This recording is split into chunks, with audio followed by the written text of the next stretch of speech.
Акшам шерлеріңіз қайырлы олсын, үрметлі серджілер, Мелле телеканалының жанлы эфирінде ачықлав программасы ве студияда мен Левиза Сейдбелялова. Невбеттіке ярым саат девамында, невбеттіке ачық субъектны дихатыңызға тақдим етмеге біз енді азырмыз ве айтқанымыз кібі бұл ай девамында біз студиямызға қанун чықарыжы ве ижра орган векілеріні дәвет етіп, іште кечкен сенің эсабатыны дінлейміз ве келешекке планлар ақында сөз үрсетеміз.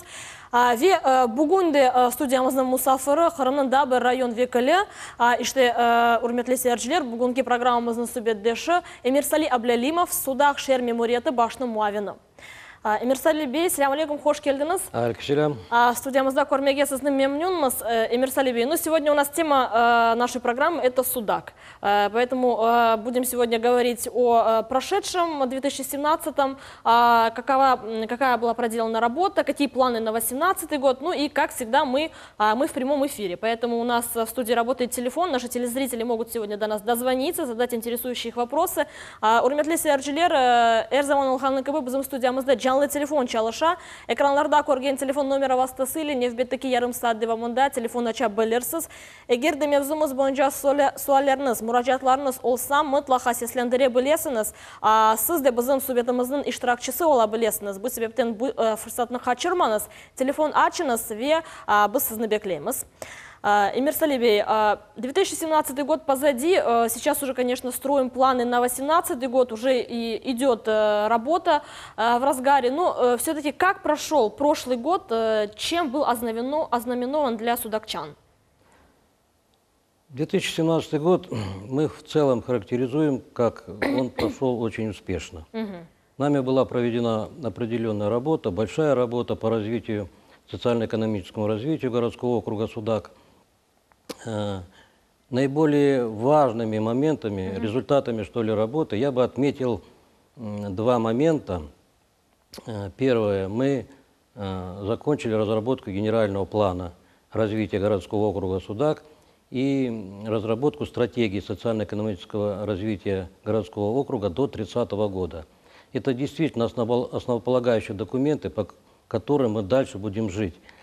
Эти документы, утверждение генерального плана, позволит развиваться городу Судаку, принимать решения в правовом поле по всем спектрам жизнедеятельности городского округа Судак. Конечно же, мы 2017 год посвятили в основном, как всегда, развитию социальной сферы, благоустройства населенных пунктов, создания благоприятной среды для наших горожан и, конечно, для наших гостей нашего города. Мы являемся курортным городом, и, конечно же, мы рады всегда гостям и уделяем очень большое внимание этому направлению. Если говорить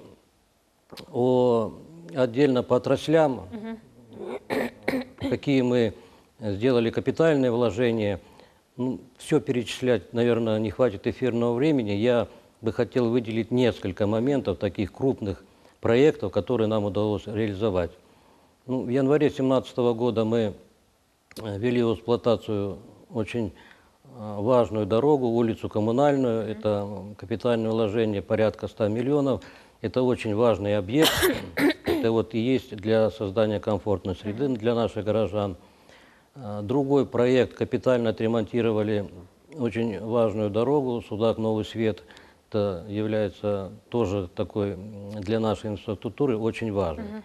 Если переходить отдельно к отраслям социальной сферы, то я бы отметил в области дошкольного и общего образования введение в эксплуатацию нового модульного детского сада в селе Дачное, открытие новой дополнительной группы в детском саду Грушевка. Это все очень важно, потому что действительно в Судакском регионе является проблемой очередность дошкольное образовательное учреждение. В области общего образования мы очень много внимания уделяли укреплению материально-технической базы наших школ, приобретали новые пищеблоки, медицинские кабинеты, производили капитальные ремонты и достаточно крупные капитальные ремонты.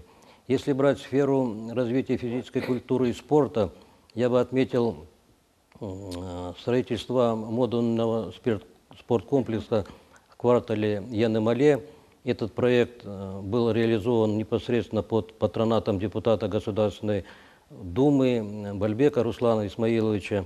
Мы обустроили 2 площадки по сдаче норм ГТО. Ну, было много еще проделано работы, и еще бы я отметил бы 2 реализованных проекта. Это очень важных для нас, это газификация сел. Мы полностью газифицировали село Веселое, Кутлак, и Богатовка, Токлук. Вот это вот основные моменты. Реализация этих проектов была возможна в связи с участием в республиканских программах. Это основное финансирование шло из республиканского бюджета, ну, при участии где-то местного бюджета. Вот если вкратце вот так, то реализация вот этих проектов, конечно же, очень играет важную роль для наших судовчан, и поэтому мы делаем вывод о том, что все-таки 2017 год он был достаточно успешным. Да, действительно, очень насыщенный, плодотворный год, и, собственно, мы все это и видим. Очень много мероприятий. Из последнего, то, что произошло в жизни Судака, в целом, скажем так, да, посетили члены Совета Министров, был ряд приемов граждан, осматривали объекты, в том числе и глава республики находился. Каковы итоги и, собственно, с какими проблемами обращались сами жители? Действительно, 24 ноября было выездное заседание Совета Министров. Приехали весь состав Совета Министров и проводили прием граждан. Охватили все буквально наши населенные пункты. Несколько приемов проводили, дистанцируясь непосредственно в городе. И в итоге приняли свыше 300 наших граждан. Вот. То есть активно достаточно подключились? Да, достаточно активно. Граждане шли на прием. Ну, анализ вот этих обращений говорит о том, что людей волнуют обычные бытовые проблемы. Вот о чем я начал говорить, это благоустройство наших сел, благоустройство наших населенных пунктов, опять же вопросы дошкольного образования, очередной школы, детские дошкольные учреждения, земельные вопросы. Обращались и наши соотечественники по вопросам получения справок о реабилитации. Но надо отметить, и это отметили члены Совета Министров, что были и такие обращения не жалобами там, на что-то, а очень много было обращений с предложениями. Вот. И вот это очень радует, потому что люди не безразличны к судьбе города, к судьбе городского округа Судак. И вот это отмечали члены Совета Министров. Ну, на итоговом заседании отрадно и очень приятно, что глава республики достаточно положительно оценил нашу работу. Особо он отметил, что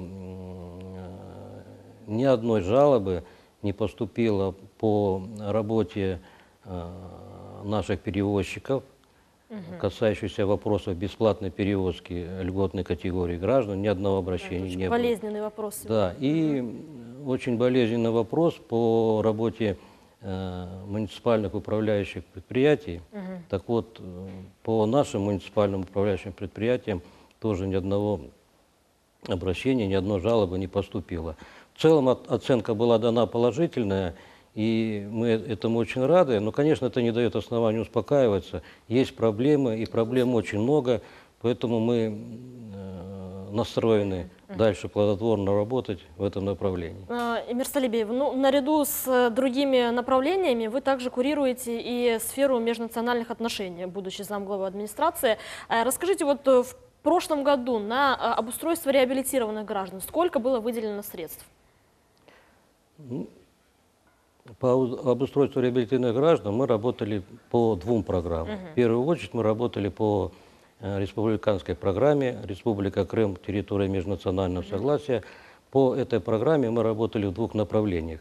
Это оказание материальной помощи репатриантам в завершении строительства индивидуальных жилых домов. И второе направление – оказание материальной помощи реабилитированным и лиц, подвергшимся политическим репрессиям, за компенсацию, за присоединение к водоотведению, газоснабжению и электроснабжению. Так вот, по первому направлению мы оказали помощь 4 нашим соотечественникам, в общей сумме оказали помощь свыше полумиллиона рублей.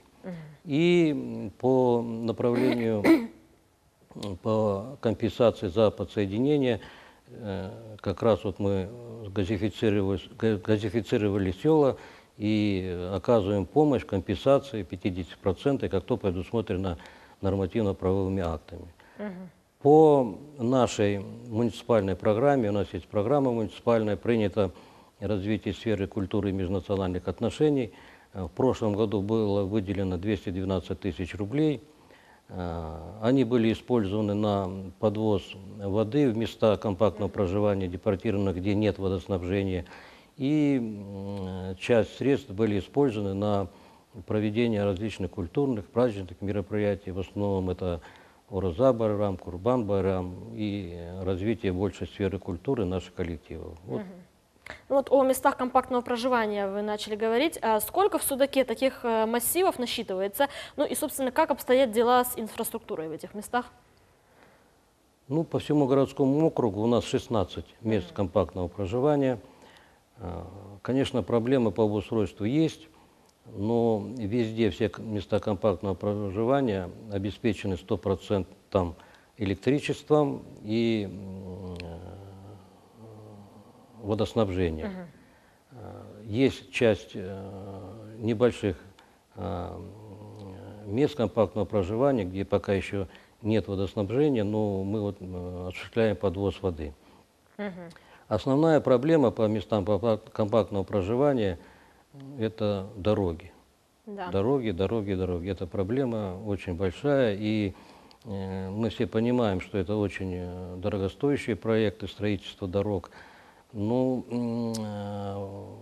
в прошлом году, позапрошлом году мы выделили с местного бюджета средства для проектирования дорог, и в этом году мы заканчиваем выполнение проекта работ по капитальному строительству, по новому строительству автодороги места компактного проживания квартал Асрет. Это в черте города. Я думаю, по выполнению проекта мы хоть построим вот такую дорогу. Вот основные проблемы – это дороги. Ну, в Судаке также осуществляется федеральная целевая программа, строятся объекты в рамках программы. Какие это объекты и какие из них идут именно вот по линии межнации? Да, мы участвуем в реализации федеральной целевой программы. Объектов очень много. Я могу все их перечислить, конечно. Но начну с того, что в рамках по линии Госкомнадза мы реализуем ряд проектов. Ну, первое я бы отметил в большом квартале компактного проживания наших соотечественников, как квартал Ян-Эмале в городе, мы осуществляем строительство детского сада на 140 мест. В этом же квартале в прошлом году закончили выполнение проектно-сметной документации по газификации этого объекта. В этом году к Сметулса уже начнутся строительно-монтажные работы. Кроме того, в этом году начинается проектирование газоснабжения квартала Асрет. И очень важный объект, идет активное строительство в рамках программы строительства 72-квартирного жилого дома для депортированных. Вот в эксплуатацию этого дома по программе декабрь 2018 года, и он позволит не полностью, но снять социальное напряжение в плане предоставления депортированным жилья. Сейчас, вот на данный момент, в очередности депортированных состоит 84 гражданина, поэтому вот мы считаем, что этот объект очень, очень важный. Вот основные такие. Ну, конечно же, реализация объектов ФЦП, она всегда вот находится на особом контроле у администрации. Как осуществляете контроль вы, ну, с какой периодичностью, скажем так, посещаете строительство объектов, и как оцениваете работу подрядчиков? Действительно, в администрации состоят на контроле все объекты федеральной целевой программы, не только те, которые я перечислил. Контроль осуществляют как мы, так и наши все подразделения, отдел капитального строительства и так далее. Достаточный контроль осуществляется и службой капитального строительства, потому что основным заказчиком этих объектов является служба капитального строительства. Мы осуществляем контроль с еженедельным выездом на эти объекты, и, кроме того, еженедельно по понедельникам проводятся совещания в администрации, куда приглашаются все подрядчики, все наши коммунальные службы, где обсуждаются вопросы хода строительства и выполнения графика строительства работ. Есть, конечно, вопросы к подрядчикам, есть где-то отставание от графиков. В данном вопросе очень жесткая позиция и Госкомнадзора нашего, они тоже контролируют эти объекты и так далее. Я думаю, что объекты эти, в основном срок сдачи объектов декабрь 2018 года, поэтому мы сначала... Уже вот в этом году. Да, уже вот в этом году, поэтому контроль осуществляется достаточно жесткий. Ну, результат мы, значит, уже увидим к концу года, Сметолса. Эмир Салибей, вы начали говорить о том, что достаточно много вопросов и в ходе приемов граждан членами Совета министров были касательно справок о реабилитации. Как на сегодняшний день обстоят дела в Судаке? В настоящее время справок о реабилитации получили наши граждане, именно судакчане, около 300. Из них почти все пользуются определенными льготами, которые предусмотрены законодательством. Процесс этот идет, может быть, медленно. Есть обращения, есть и по 2, и по 3 года ждут люди получения справок. Но это связано с получением каких-то сведений с Узбекистана. Нам, по крайней мере, объясняют так. Те граждане, которые уже ждут получения справок больше 2 лет, мы во взаимодействии с Госкомнадзором составили реестр этих граждан и списки передали в Государственный комитет по межнациональным отношениям. Они уже, в свою очередь, инициируют эти вопросы к МВД, к тем структурам, которые ответственны за выдачу вот этих справок. Медленно, но процесс идет. Также в прошлом году Госкомитет уже начал выдавать именно удостоверения реабилитированным лицам. Но ваша задача, как органов на местах, да, скажем так, проводить разъяснительную работу. Вот как этот процесс идет? В основном мы работаем со средствами массовой информации, публикуем в газете, публикуем в сети интернет. И уже, кстати сказать, первое удостоверение наши граждане получили во время выездного приема Совета министров. Мы организовали место выдачи, и первые граждане наши получили эти удостоверения. Кроме того, мы еженедельно выезжаем в места компактного проживания по населенным пунктам в составе мобильных групп. И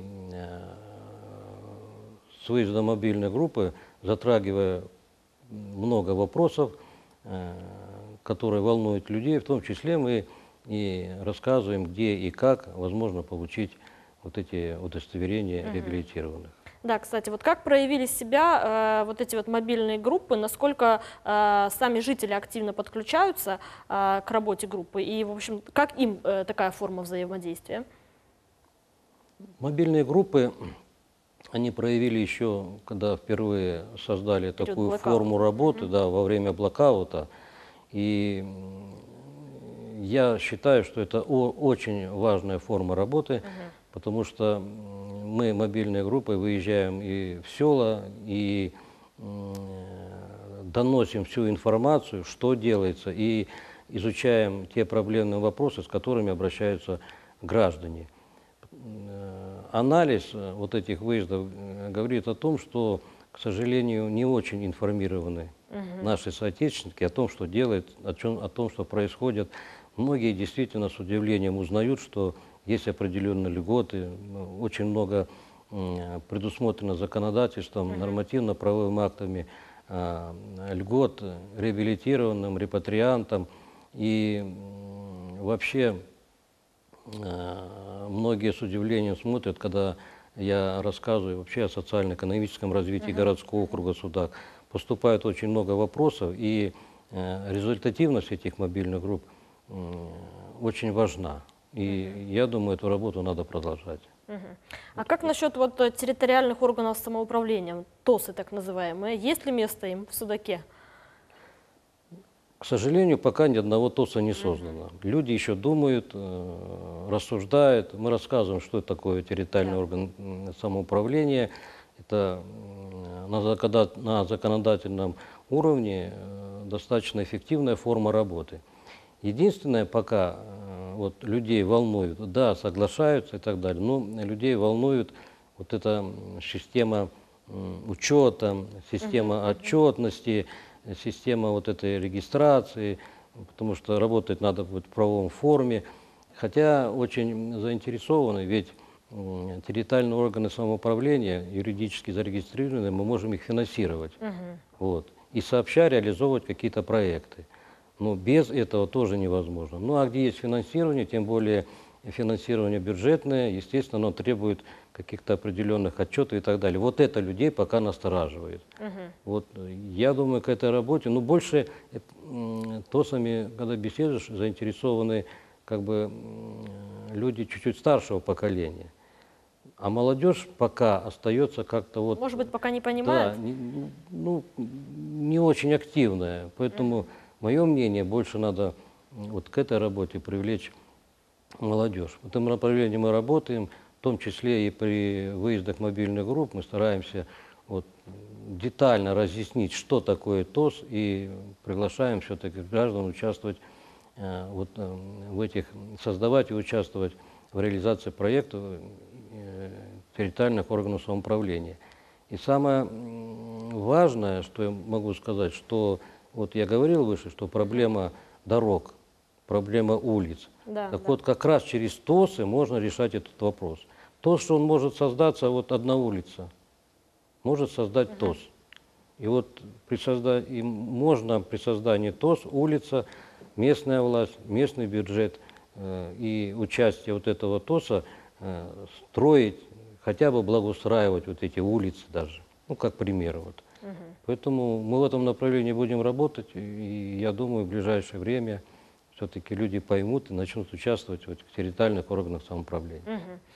Эмир Салиби, что касается культурной жизни, знаем, что в Судаке, в принципе, круглый год культурных мероприятий очень много, и какие самые яркие из них были, скажем так, в 2017 году? И что будет в этом году? Если говорить о культурных мероприятиях в целом или касающихся межнациональных отношений, я бы отметил участие наших коллективов в общекрымском празднике Хедерлес. Мы принимаем активное участие, и наши артисты участвуют в этом. Также в течение 2017 года мы проводили достаточно на высоком уровне